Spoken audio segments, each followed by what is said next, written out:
welcome to the Integrate This podcast. Thank you for joining us this summer as we bring together another special guest on our program. We're really pleased to be joined by Jon Laven today. Jon is a teacher and instructional coach and also co-founder of Snorkl. Before he began building Snorkl, he had spent 10 years as a high school math teacher, teaching both in Nevada and, of course, David and I, our home state of Minnesota as well. So welcome to the program, Jon. Glad to have you. Great to be here. Thanks for having me. Jon, let's start with your journey. How did you first get involved in education, and how have those experiences shaped your approach to learning and technology?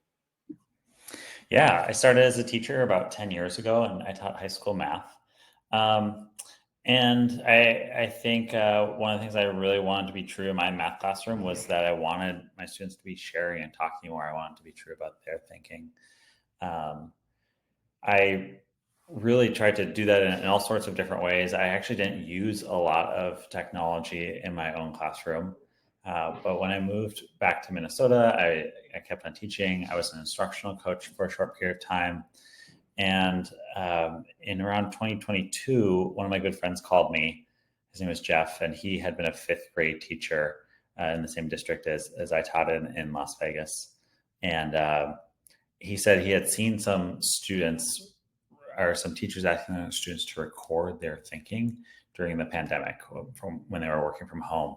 And we thought that was really interesting and really worthwhile to have students record their thinking.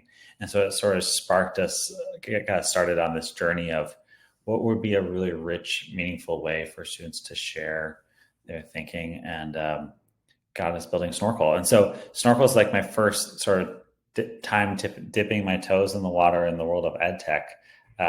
It's been a really awesome journey, and been really lucky to be able to share it with so many people.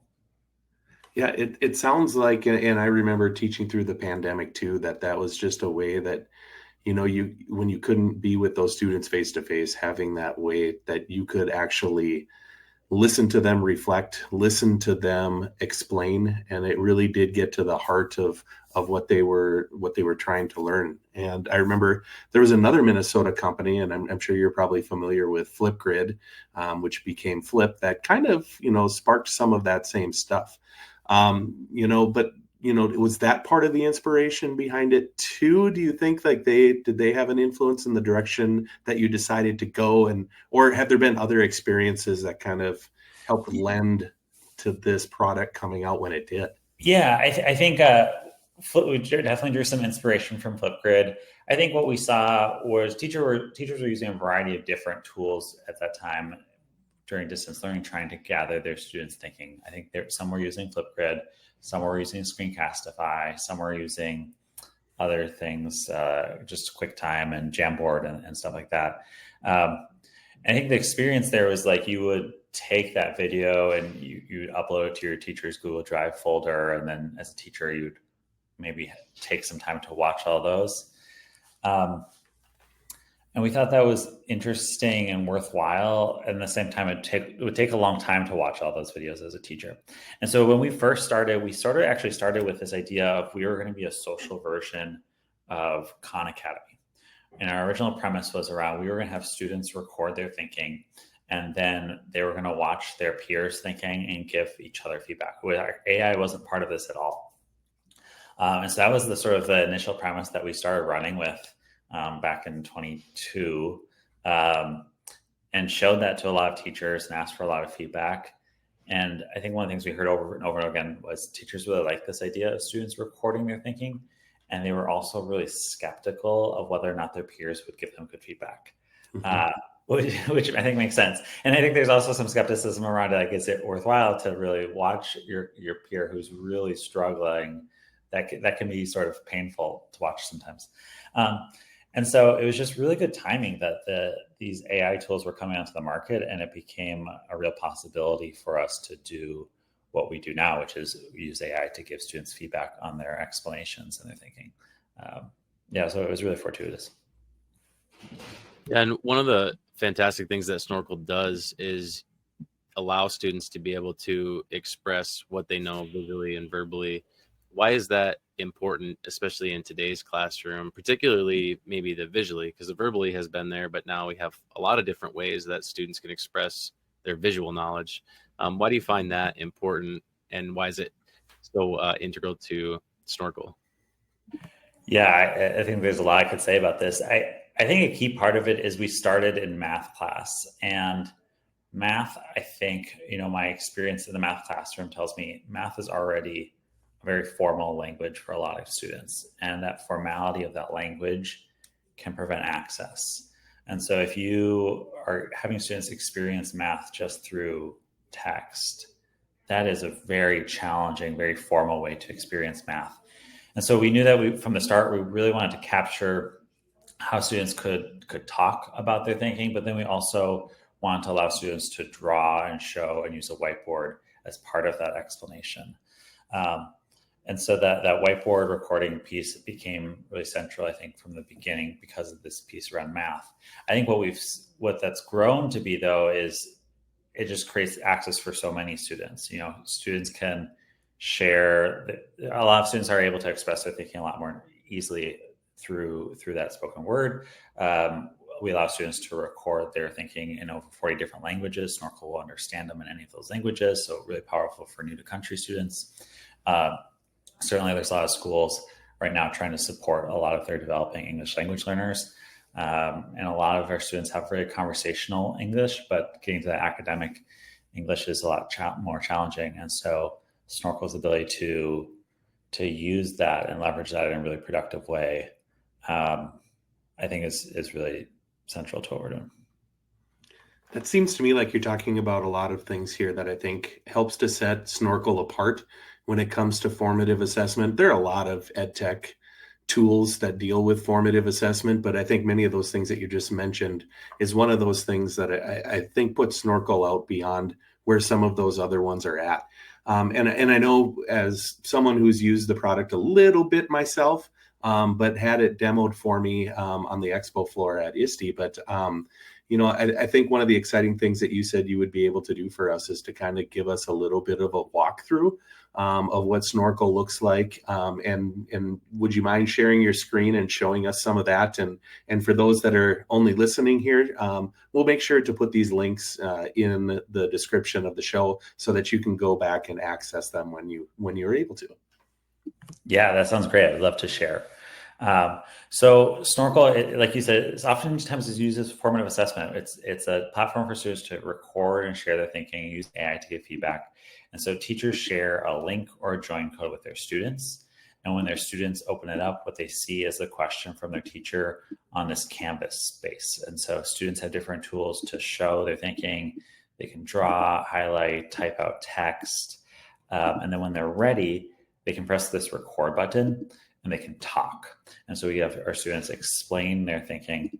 And as they're doing so, AI is capturing both their voice and what they're doing visually on the screen to be able to give them feedback on their response. So I'll just model this real quickly here. It says that we've got a rectangular frame whose length is 29 centimeters. I'm gonna go ahead and draw a rectangle and label one of the sides as 29. We wanna find the width of that frame.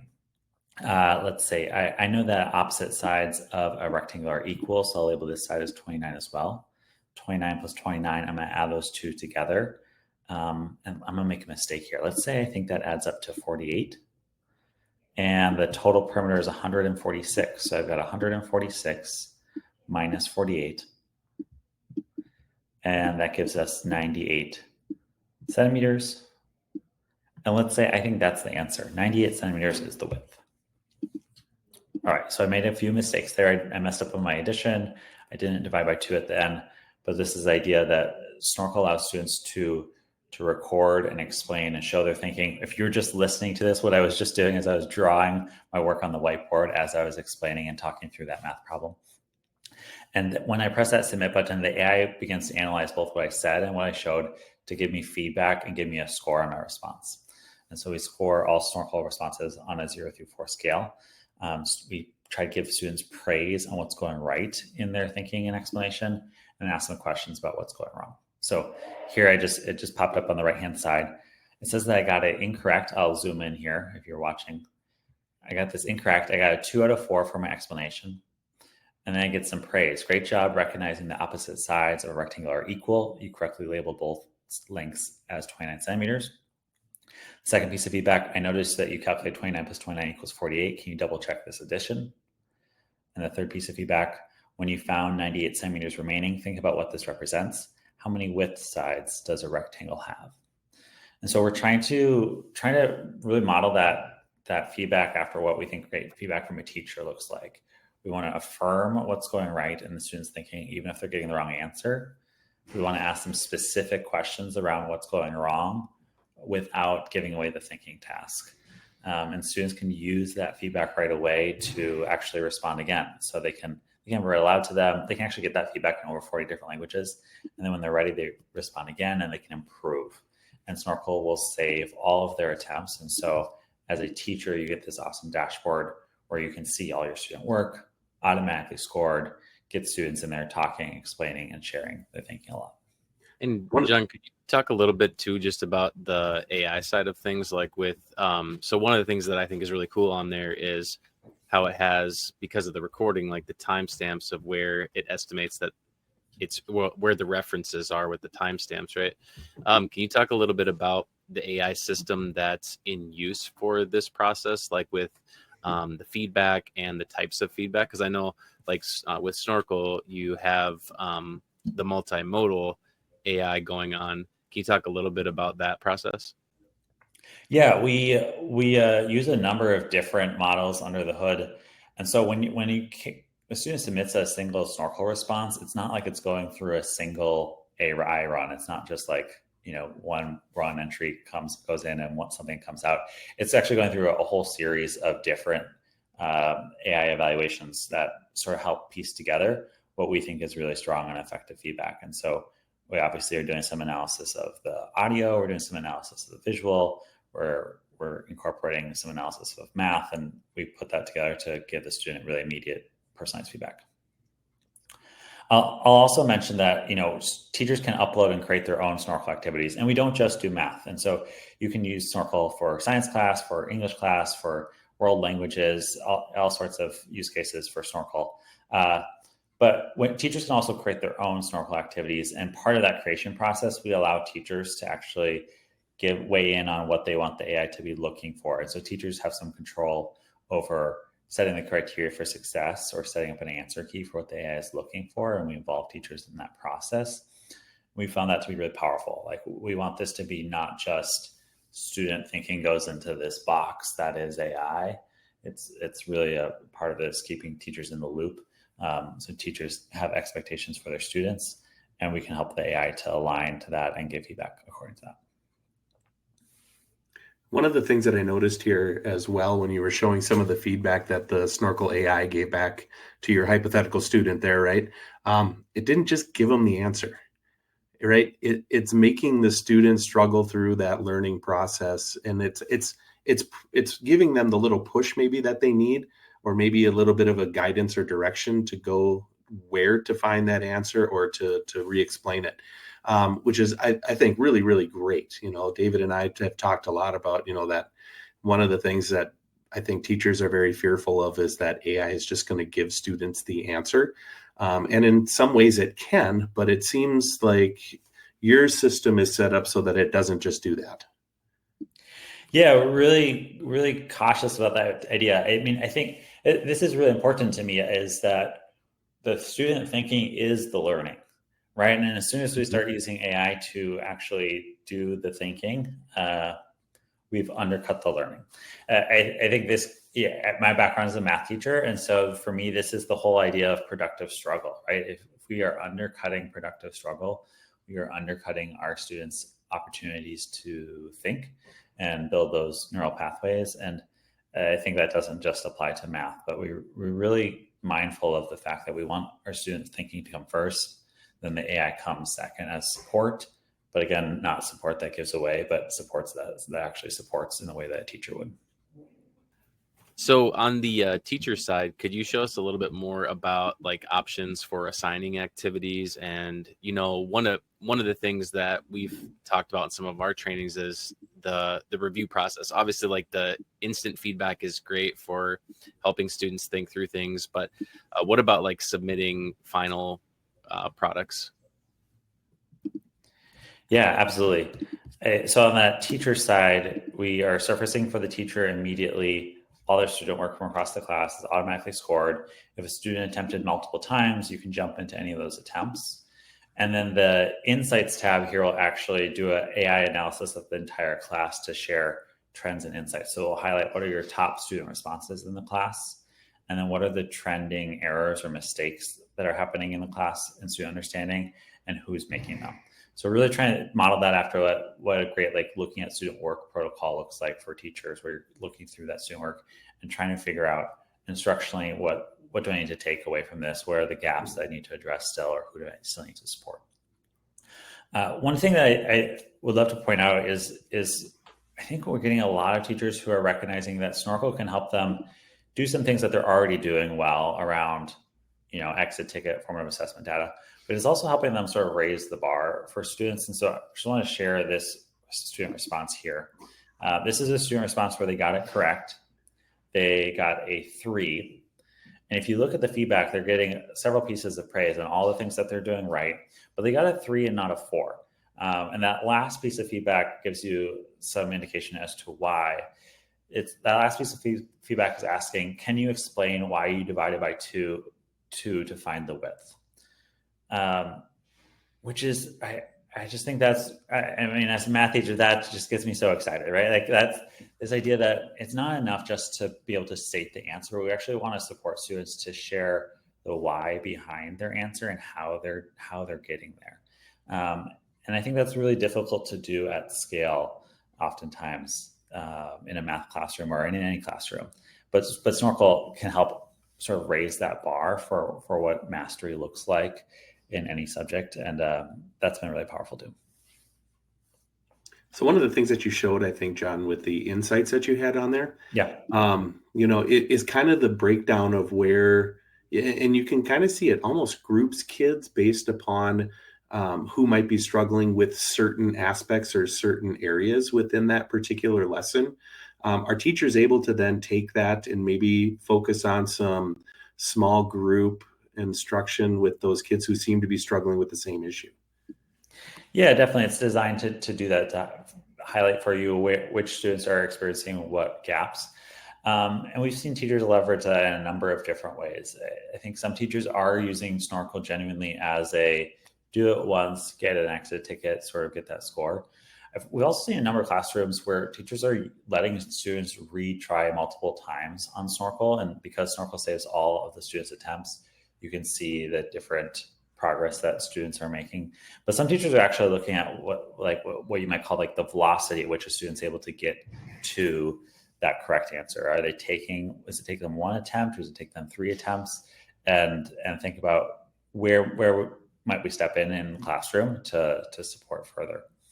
I think this is something that we're really excited about is thinking about how does this change the role of formative assessment in your classroom? That formative assessment is not just the 5 minutes at the end, but actually can be embedded right into the lesson and have some real implication on the rest of learning that happens in class in the moment in that lesson, because all of a sudden you can collect this really rich data and have it be responded to immediately. And one of the things too is like with what you showed us so far, we had a pre-built prompt. And can you take us through a little bit too of how would a teacher create their own prompt or activity? And also, do you see any benefit to that as well, as opposed to like, the pre-built content? Definitely. Yeah. I think one of the things that teachers find most exciting about Snorkel is they can use it with their own curriculum. So our pre-created library has content from K to 12 across all subject areas: math, science, social studies, ELA, world languages. And so you can search that and use it, look by standards. There's also the ability to create your own. So from the teacher homepage, teachers can actually add their own question. I'm going to go ahead and model this if you are watching along. If you're just listening, I'll try to describe this here. So you give it a title, you go ahead and you add your content to the whiteboard. Teachers can write a question on that whiteboard. They can also copy and paste a question into that whiteboard directly from their own curriculum. So they can drag and drop something in there. I am just going to go ahead and drop an equation on this whiteboard. And it looks like there is some sort of latex feature for math teachers to be able to create the types of equations they want. Exactly. Yeah, you can use the equation editor in here.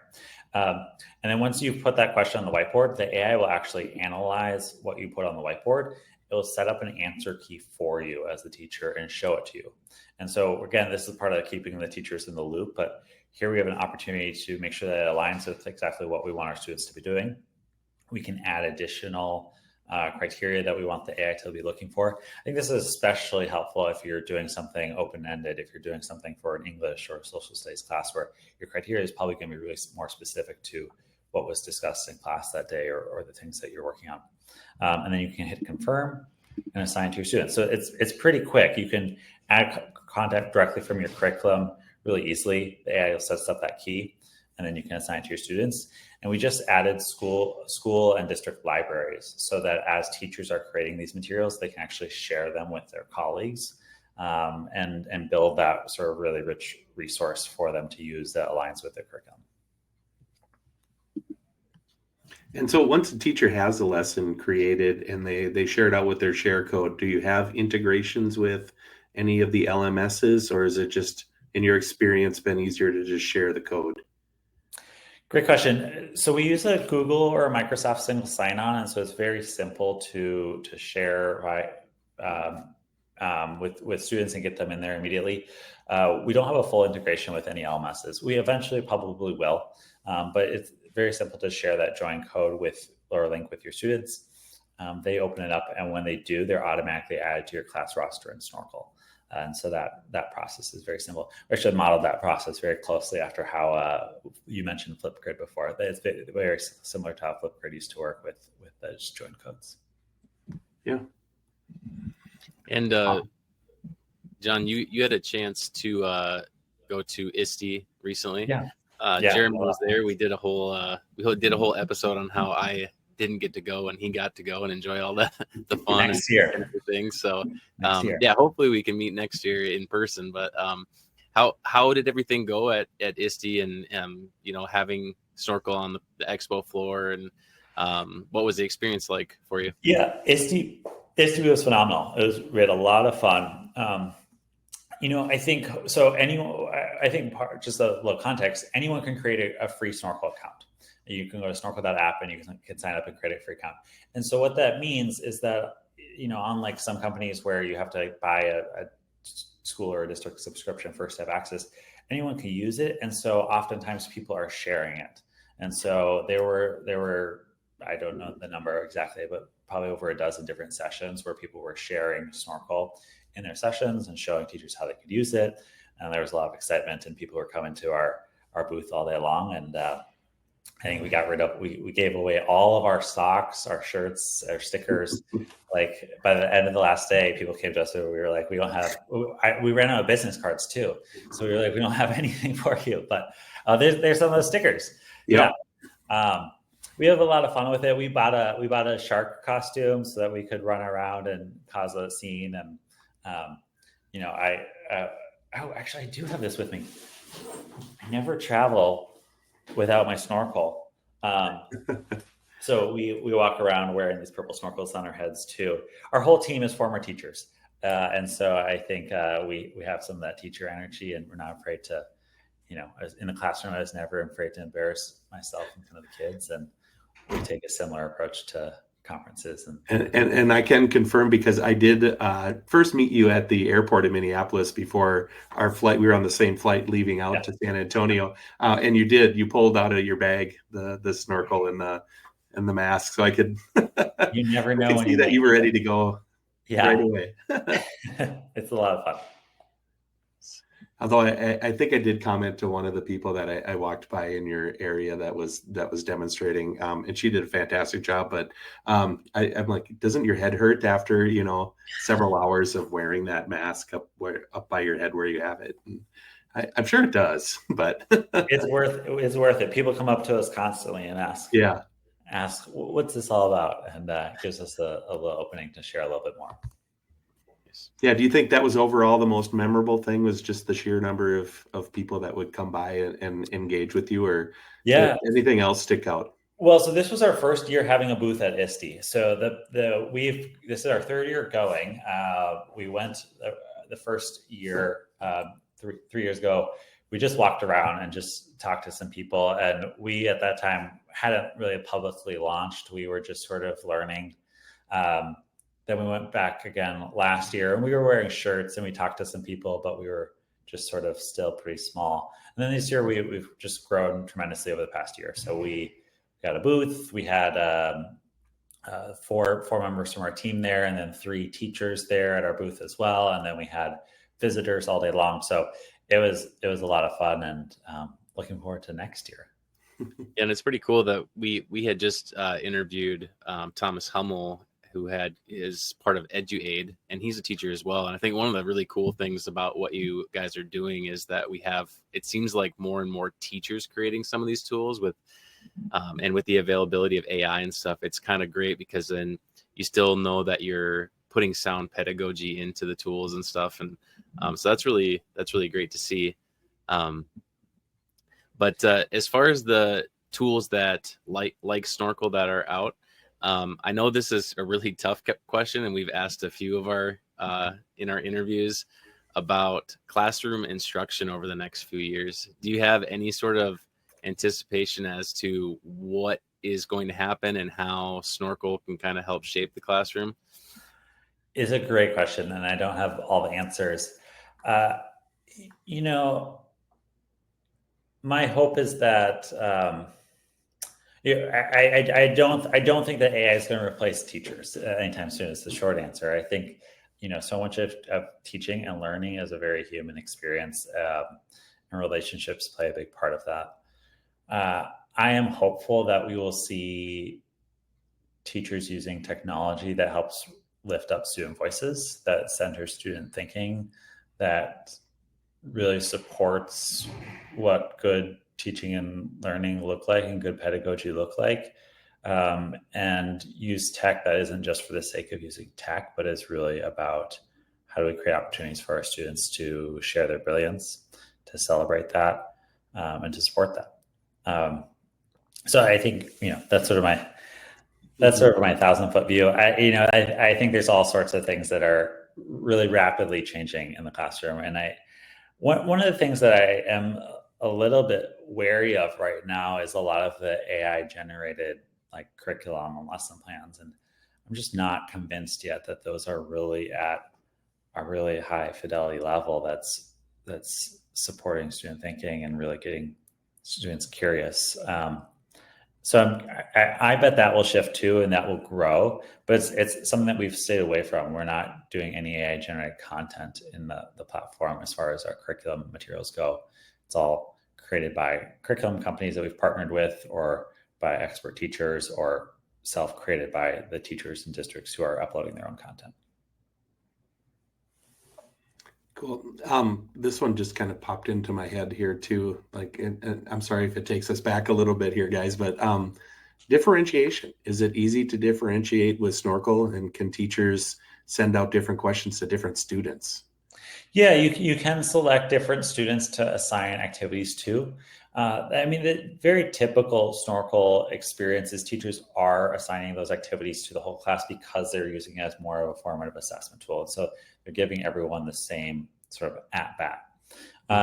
But you can select individual students to assign activities to. You can use different features. I didn't share the Snorkel Coach feature, but we have features that support with accessibility for students to have things read aloud, or allow them to even ask questions of the AI before submitting their response. And so different tools like that can be used in selective ways to support students who need additional support or differentiation or accommodations as well. And I think there's still a question mark. So, I think when we give teachers those insights, we're sort of showing those student groups. And I think there's a question that's posed to us, which has been, what should happen next? As a teacher, that's a lot of meaningful data, and are we setting teachers up to use that really well? And should there be a Snorkel option for what happens next there, or is it something that teachers are left to do on their own? Mm-hmm. So, John, if some teacher is listening right now and they want to give Snorkel a try tomorrow, and Yeah. it's the summer, so they're just kind of practicing with it maybe, but even in the fall, what's the best way for them to get started? Yeah, well, we just released our Snorkel certification course last night. But anyone can go in there and create a free account. It's snorkel.app, not to be confused with snorkel.com, which is some other website entirely, snorkel.app. You can create a free account. There's some sample activities there to try on the homepage, and really encourage people to try out a Snorkel activity yourself to see what that's like. We have sample activities in there, like the math one that I showed you. We also have Snorkel reading fluency activities. Students can read, and we'll actually use different AI tools under the hood to give students feedback on things like their pronunciation and fluency when they're reading. We've got world language activities in there. We've got science questions in there, some close reading questions for ELA. And so you can sort of find the appropriate content and try that out. And then from there, you can use that free account with your students. Free accounts have an activity limit, but it's pretty generous. And so we get a lot of teachers started on that free version. And teachers really like that. They can hop in there and start using it right away.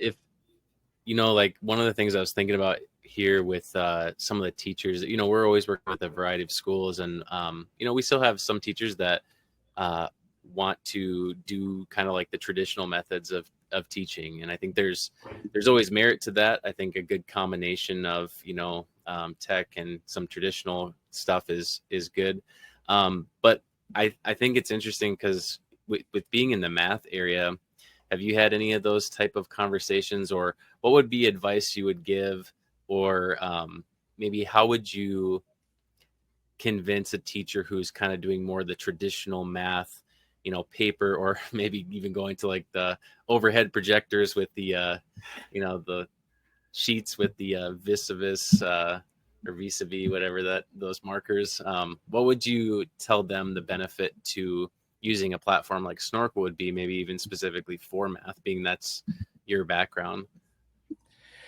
Yeah, I could share all sorts of things here. One of the first things that comes to mind for me, I think there was a moment in my own teaching where I had this sort of aha, where I was like, what matters the most in the classroom is not what I am thinking about in that moment as the teacher. It's what all my students are thinking about. And if I can give my students the option, the avenue for them to think really deeply, and encourage them to do so, that's going to be really powerful. So I do think there is a certain sort of lens of teaching pedagogy that we come at this with, that we think that student thinking belongs at the center of every classroom. I think another piece of this is around student voice, and it's really interesting. I'll lead PD sessions all the time where I've got, you can use Snorkel from kindergarten all the way through 12th grade, and I'll lead sessions where we've got elementary school teachers and secondary teachers in the room or in the call, and I'll ask them, how many of you feel a little bit uncomfortable about having all your students talk in class at once? And a lot of the secondary teachers will raise their hands. Elementary school teachers, I think, get a little bit more comfortable with this because they've used other tools like Flipgrid or Seesaw or Nearpod, or they've experienced things like that before. But for a lot of secondary teachers, it can be a little bit of a shift and a challenge. But I think it's a good one, and it's one that when you try it, there's sort of an aha moment where you're like, this is actually really incredible to have 30 kids talking at once. And the tool is really smart. It uses the AI to actually capture a student's voice and follow that student's voice through the length of the recording. And so it works in a classroom of 30 students to have every student recording at once, and get them all individualized feedback on theirs. Yeah, I think we've had a very productive conversation here, and I'm really excited to give Snorkel a more in-depth analysis and look personally, right? But before we let you go, what should the listeners, the viewers, keep an eye out for from Snorkel? Are there any upcoming updates or events or things on the horizon for Snorkel that you think people would like to know about? Yeah, there's an event first I'll share. So if you Google like weird random holidays, you'll find things like National Pizza Day or National Cupcake Day or whatever. There's a random weird holiday called a World Snorkeling Day, which happens on July 30th. And we have co-opted that to be actually about us. So we're pretending World Snorkeling Day is actually about us. We are hosting, it's like a day-long event. We've got 10 different teachers, I think. Each one is sharing about how they use Snorkel in their classrooms this past year. So we've got a science teacher, we've got a math teacher, we've got an ELA teacher, we've got someone who's talking about Snorkel and writing, we talk about Snorkel and reading fluency, Snorkel and English language learners and SPED and world languages. So really excited for that event. It's July 30th. It's free. It's all going to be recorded and available online too afterwards. So if folks want to look it up, if they missed the actual event, it'll be on the YouTube channel and split up into little half-hour clips for each of those sessions. So that's gonna be really fun. We did it last year as well and just had a blast. So that's coming out July 30th. And then as far as other upcoming things for Snorkel, we are currently working on expanding some of our tools and expanding some of the data insights that we give to both teachers and to school leaders. I think we've found that a lot of the teachers who are using Snorkel best are finding really powerful ways to use those insights and use that data. And so we want to support more teachers to do that. And we think we can do that in really unique ways. We're capturing far more data than you might get out of a multiple choice test, or you might get out of some traditional assessment methods. We're really capturing, we can track every misconception. We can track every use of a vocabulary word. We can track different strategies that students are using. And so there's some really interesting things that we think can come out of that, and that could be powerful. Awesome. And we'll be sure to link all of these different things that you were mentioning, World Snorkeling Day, as well as snorkel.app, right in the description of our show notes so that people can just click the link and get right to them. But we really appreciate you joining us here today, and we are excited for people to give Snorkel a try. Yeah, thank you so much for having me. This was awesome, and I really appreciate y'all inviting me. Thanks, Jon. Yeah, thank you.